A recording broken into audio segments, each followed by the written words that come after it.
मित्रों, अब राम और रावण का युद्ध शुरू हो गया। इसके संदर्भ में बहुत अच्छा कहानी है और जानने के लिए वीडियो के अंत तक बने रहिए। पहला दिन जब राम और रावण का युद्ध शुरू हुआ, उससे पहले रावण का जितना योद्धा था, जितना पुत्र था, सभी मर गया था। उसका सारा सैनिक, बहुत सारा संहार हो गया था। रावण बड़ा हताश और क्रोधित हो गया। रावण ने अपने बाकी मंत्रियों से कहा कि लंकापुरी चारों ओर से घेरा डाला गया है, इसके लिए मुझे बड़ा दुख है। आज राम और लक्ष्मण का वध करके ही मैं अपने इस दुख को दूर करूंगा। रावण ने तमाम नाम वाले अत्यंत भयंकर महाघोर अस्त्र को प्रकट किया। तामस नाम का घोर अस्त्र रावण प्रकट किया और रणभूमि में जाते ही वह उसको छोड़ा। से बानरों के सैकड़ों सेनाएं तितर बितर हो गई। तामस अस्त्र के प्रभाव से सभी बानरी सेना इधर उधर भाग गया। श्री रामचंद्र जी के धनुष की टंकार से जो भयंकर शब्द प्रकट हुआ, उससे आतंकित होकर सैकड़ों राक्षस तत्काल धराशायी हो गया। तो दोनों ओर से अब अस्त्र का प्रयोग होना शुरू हो गया, राम की ओर से भी और रावण की ओर से भी। तदनंतर उसके बाद विभीषण ने उछलकर अपने गदा से रावण के नील घोड़े को मारे और रावण का घोड़ा मर गया। तब राक्षस राज ने विभीषण को मारने के लिए एक वज्र के समान प्रज्वलित शक्ति चलाया। विभीषण जिसे रहने गया, वह अपने गदा से रावण के रथ के घोड़े को मार दिए। उसके बाद रावण बहुत क्रोधित हो गया विभीषण पर और वे तामस नाम का शक्ति का प्रयोग कर दिए, जिससे कि विभीषण जी निश्चित रूप से मर जाते। उस समय लक्ष्मण जी वहाँ पर रावण से युद्ध कर रहे थे, तब की बात है। तो विभीषण के ओर आते हुए वह शक्ति भी विभीषण के तक पहुँचने भी नहीं पाई थी कि लक्ष्मण ने 3 बाण काटकर उसे बीच से ही काट दिया। यह देख वह महासंग्राम में बानरों का महान हर्षनाद गूंजने लगा। इसके बाद विभीषण को मारने के लिए एक ऐसी विशाल शक्ति हाथ में ले ली जो अपनी अमोघता के लिए विशेष विख्यात थी। काल भी उसके वेग से नहीं सह सकता था। इससे क्रोधित होकर के रावण बड़ा विशाल शक्ति, दूसरा शक्ति ले लिया जिससे काल भी नहीं बच सकता। इसी बीच में विभीषण को प्राण संशय की अवस्था में पड़ा देख वीर लक्ष्मण ने तुरंत उनकी रक्षा की। उन्हें पीछे करके वे स्वयं शक्ति के सामने खड़े हो गए।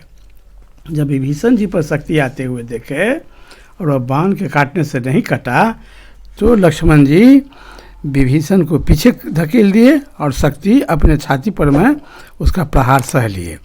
विभीषण को बचाने के लिए वीर लक्ष्मण ने अपने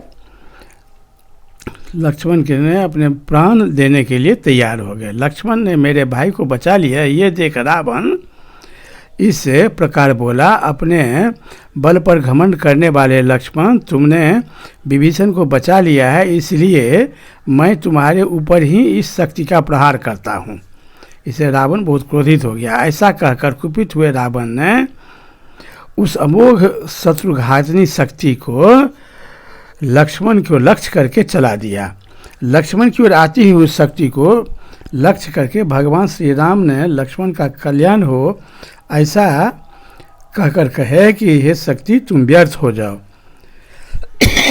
तो लक्ष्मण जी को लगा तो लक्ष्मण जी मूर्छित हो गए और जिंदा रहे। रावण ने जब उसे छोड़ा तब वह तुरंत ही लक्ष्मण की छाती में डूब गया। उस शक्ति से हृदय विदीर्ण हो जाने के कारण लक्ष्मण पृथ्वी पर गिर पड़े। रघुनाथ जी पास ही खड़े थे। वे लक्ष्मण को इस अवस्था में देखकर भातृस्नेह के कारण मन ही मन विषाद में डूब गए। यह विषाद का समय नहीं है, ऐसा सोचकर रघुनाथ जी रावण के वध का निश्चय करके महान प्रयत्न के द्वारा सारी शक्ति लगाकर लक्ष्मण की ओर देखकर अत्यंत भयंकर युद्ध करना शुरू कर दिए। श्री राम, हनुमान और महाकपि सुग्रीव से बोले, कपिवरों, तुम लोग लक्ष्मण को इसी तरह सब ओर से घेर कर खड़े रहो। अब मेरे लिए इस पराक्रम का अवसर आया है जो मुझे चिरकाल से अभिष्ट था। इस पापात्मा एवं पापपूर्ण विचार रखने वाले दशमुख रावण को अब मार डाला जाए, यही उचित है। मेरे राज्य का नाश, वन का निवास, दंडकारण्य की दौड़ धूप, विदेह कुमारी सीता का राक्षस द्वारा अपहरण तथा राक्षसों के साथ संग्राम, इस सब के कारण मुझे महाघोर दुख सहना पड़ा है और नरक के समान कष्ट उठाना पड़ा है। किंतु रणभूमि में रावण का वध करके आज मैं सारे दुखों से छुटकारा पाऊंगा। रावण मेरे सामने आकर जीवित या सकुशल नहीं लौट सकता। वानर शिरोमणियों ने अब तुम लोगों ने पर्वत के शिखरों पर बैठकर मेरे और रावण के युद्ध का सुखपूर्वक आनंद लो। श्री राम के बाण समूहों की वर्षा से आहत एवं पीड़ित हुआ रावण भय के मारे वहां से भाग गया।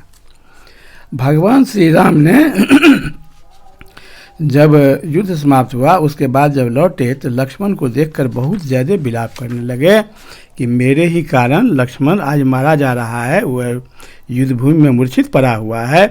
प्रत्येक देश में स्त्रियां मिल सकती है, देश देश में जाति भाई उपलब्ध हो सकते हैं, परंतु ऐसा कोई देश मुझे नहीं दिखाई देता जहां सहोदय भाई मिल सके। श्री रामचंद्र जी के ऐसा कहकर परम बुद्धिमान विलाप करने लगे। उसके बाद श्री राम ने पुनः हनुमान जी को बुलाकर कहे कि हनुमान तुम पुनः जाओ और संजीवनी बूटी पुनः ले आओ जिससे लक्ष्मण जिंदा हो जाएगा। और हनुमान जी पुनः वहाँ से उड़ कर गए, संजीवनी बूटी ला करके फिर तुरंत आ गए।